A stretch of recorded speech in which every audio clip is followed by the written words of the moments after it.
Now, joined in the studio by Daniel Pomerantz, CEO of RealityCheck and a legal expert and political analyst as well.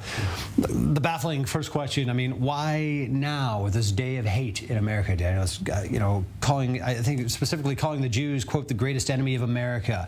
Who's finding, this to be the expedient moment, to be pushing this in America? Well, specifically, it was a small splinter group out of Iowa called Crew 319 that started this, and it just kind of spread. Okay. What's disturbing is that it caught on with so much popularity. But, of course, when the headlines say that there weren't any anti-Semitic incidents, what they really mean is there weren't any more than usual. Yeah, no, that's a good point. Yeah.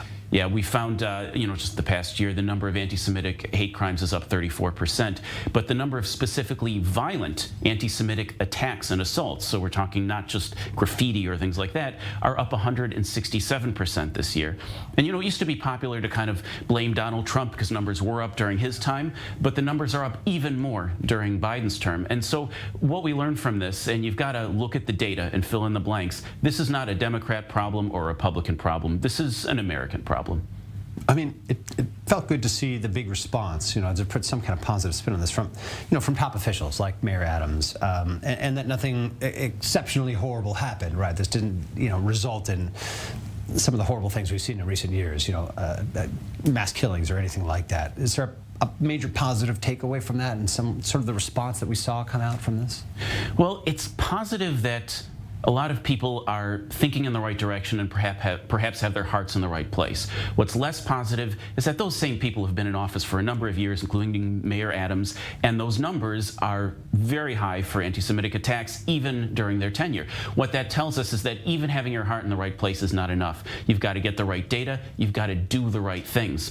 And it's important to remember that this is not limited to Jews. We see over and over again that when you see an increase in anti-Semitism, that is actually a weakness in the fundamental systems that protect all of us, and it affects all vulnerable groups in our country.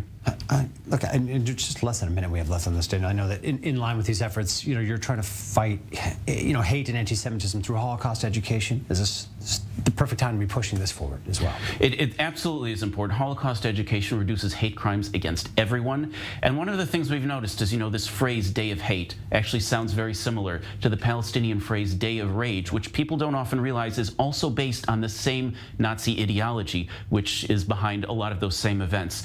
There is such a thing as legitimate criticism of Israel. A day of rage is not that. Daniel Pomerantz, always good to have you with us, especially on these concerning topics. So thanks for joining us. My pleasure. Thanks for having me. Now we are stepping out for another break here. We'll be back with much more. Still on Zoom In. Stay with us.